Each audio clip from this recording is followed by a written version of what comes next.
The best good news stories from 2022. There's no denying that the world is filled with a great deal of heartbreak, pain, and injustice. But we are responding to bad news by sharing good news stories about people trying to make the world a better place. Doug Larson once said, "Bad news travels fast. Good news takes the scenic route." No matter what problems our world is facing, if it's climate change, war and conflict, COVID-19, attacks on human rights, or political division, there are always people fighting for change. Reflecting on 2022, there were lots of good news stories happening in the world, but we're summing up the 8 top stories that flew under the radar of the mainstream media for this year. Good news story number 8. In what would have been Betty White's 100th birthday, people joined the Betty White Challenge to honor her by donating to animal shelters and rescues. People came together to honor the late Betty White, by donating to an animal shelter or rescue in her name. It was called the Betty White Challenge. The movement calls on animal and Betty White lovers to donate any amount of money to a shelter or rescue before or on her birthday, which was on January 17, and give White the movement she deserves. White passed away on December 31, 2021, at the age of 99. She was known for her starring roles on The Golden Girls, The Mary Tyler Moore Show, and was also celebrated for maintaining a strong sense of humor throughout her life. Good news story number 7. Did you know that Maya Angelou became the first black woman to be featured on a U.S. quarter? Yes. With the first round of coins shipping around the country, Maya Angelou is now officially the first black woman to appear on a U.S. $quarter coin. Angelou was a celebrated and decorated writer, performer, and social activist. It's also not her first time making history. At the 1992 inauguration of President Clinton, she became the first African American woman to write and recite a poem, On the Pulse of Morning, at a presidential inauguration. She also paved the way for Amanda Gorman's iconic 2020 inaugural poem, The Hill We Climb. In 2011, Angelou was awarded the Presidential Medal of Freedom by President Obama. The tail side of the quarter features Angelou with her arms uplifted, in front of a bird in flight with rays of sunlight shining behind her. The images were both inspired by her poetry, and symbolic of the way she lived. Angelou was perhaps best known for her 1969 memoir, I Know Why the Caged Bird Sings, which was about her childhood in the Jim Crow South. And it's among the first autobiographies by a 20th-century black woman to reach a wide general readership. Angelou is the first of 5 women who will appear on the U.S. quarters this year, as a part of the U.S. Mint's American Women Quarters program. There is a 4-year program in which the Mint will issue 5 quarters a year to honor women in fields including women's suffrage, civil rights, abolition, government, humanities, science, and the arts. This year, there will be quarters for Sally Ride, the first American woman in space, Wilma Mankiller, a Native American activist, Nina Otero Warren, a leader in New Mexico's suffrage movement, and Anna May Wong, the first Chinese American film star in Hollywood. Good news story number 6. When 10 countries came together and created a conservation network that will speed up the protection of marine ecosystems critical to fighting climate change, many took notice. The underwater ecosystem will stand a better chance at protecting many species. 10 nations in the Western Indian Ocean committed to creating a network of marine conservation areas called the Great Blue Wall Initiative, to speed up progress toward the goal of protecting 30% of the oceans by 2030.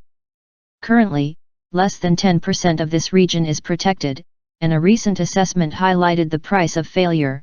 100% of the coral reefs are at high risk of collapsing in the next 50 years.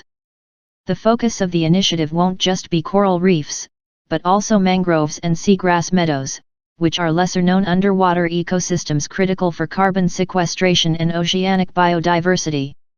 As reported, mangroves and seagrasses are vital organs of the ocean.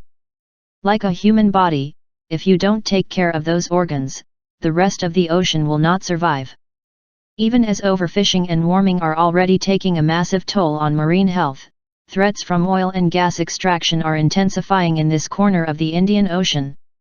The creation of the conservation network is really exciting news in the global fight against climate change, because even as countries around the world announce protections and conservation efforts for lands and oceans, it's not happening fast enough. The Great Blue Wall Initiative makes it hopeful that more countries around the world will see the urgency and come together to make climate action happen as quickly as possible. Good news story number 5. The once endangered humpback whales are growing in population globally, thanks to conservation efforts.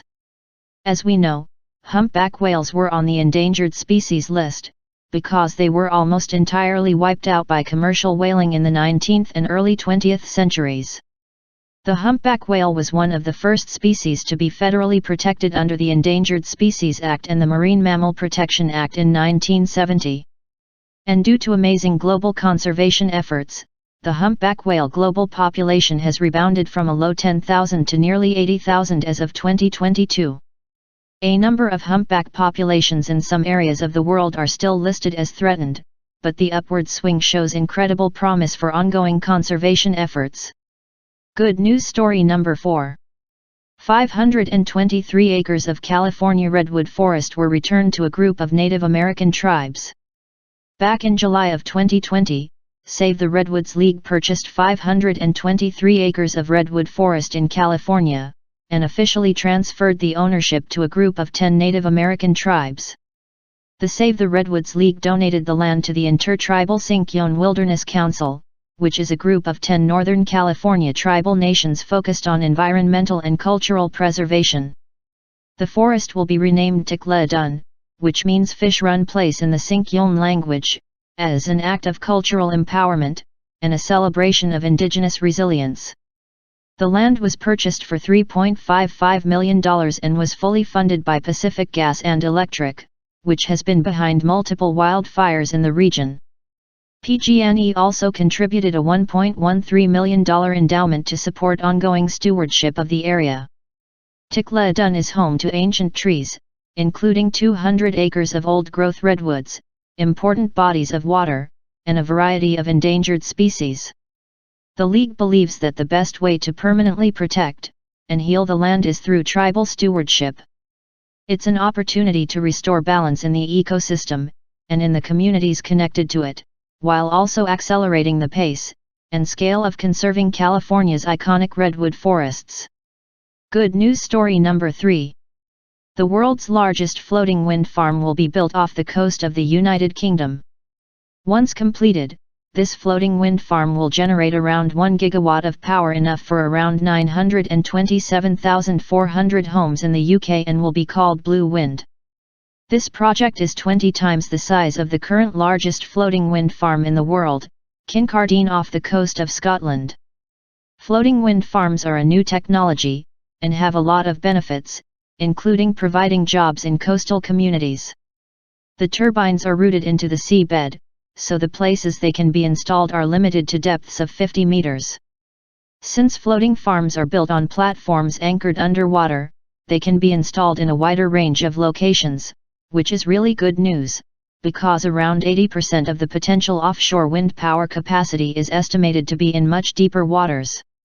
Floating wind farms can also better accommodate fishing and shipping lanes, reach stronger winds, cannot be seen from shore, and more. Good news story number 2. Could a prescription to a national park help improve your mental and physical health? Well, doctors in 4 Canadian provinces were approved to begin prescribing a year-long pass to national parks. Mental and physical health are very important, and that is why 4 Canadian provinces gave doctors permission to prescribe a year-long pass to national parks. Yes, you've heard it right. Doctors in 4 Canadian provinces can now prescribe free admission to national parks to help their patients maintain good mental and physical health. The RX is called a prescription for nature that'll get people into nature for a minimum of 2 hours a week. Around 1,000 healthcare professionals in the Canadian provinces of British Columbia, Ontario, Saskatchewan, and Manitoba signed up to prescribe a Parks Canada Discovery Pass, which is worth over $70 per patient. The pass gives them 1 year of unlimited admission at over 80 national parks, national historic sites, and national marine conservation areas. Studies suggest that more and more studies are finding a variety of mental health problems, including those triggered by climate change, or eco-anxiety, can be effectively treated by spending time in nature. Studies have also found that spending time in nature can reduce chronic diseases, and improve birth. Another benefit to the program is that when people are more connected to nature, they're more likely to protect it. Our final feel-good news story is Rihanna commitment to give $15 million to climate justice organizations in the US and the Caribbean. You may have been focused on Rihanna's baby shoot with her partner, A$AP Rocky, and you may have missed the good news about Rihanna's foundation committed to giving $15 million to climate justice groups. So we are here to remind you about it. The Clara Lionel Foundation, which was founded by Rihanna, announced that it would be giving $15 million in grants to organizations committed to the climate in the US and the Caribbean. The funding is also supported by Jack Dorsey, the co-founder of Twitter, under the Start Small initiative. Rihanna mentioned in the foundation's announcement that much of the work of the Clara Lionel Foundation is rooted in the understanding that climate disasters, which are growing in frequency and intensity, do not impact all communities equally, with communities of color and island nations facing the brunt of climate change. This is why CLF prioritizes both climate resilience and climate justice work across the US and Caribbean. The grants will go to 18 grassroots organizations across the region. If you've enjoyed this video, give us a thumbs up. Don't forget to share. See you next time. One love.